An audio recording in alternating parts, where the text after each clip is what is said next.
بينما الخطأ الآن. شوف هنا الشلهوب ولا القحطاني. الشلهوب يلعب كرة جول.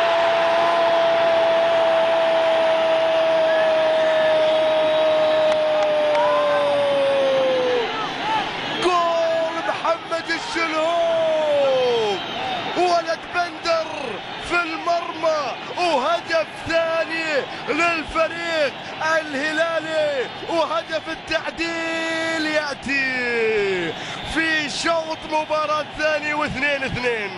2-2 لعب كرة الشلهوب صعبة على فايز السبيعي، والتهاني تنهال على الشلهوب. شوف الكرة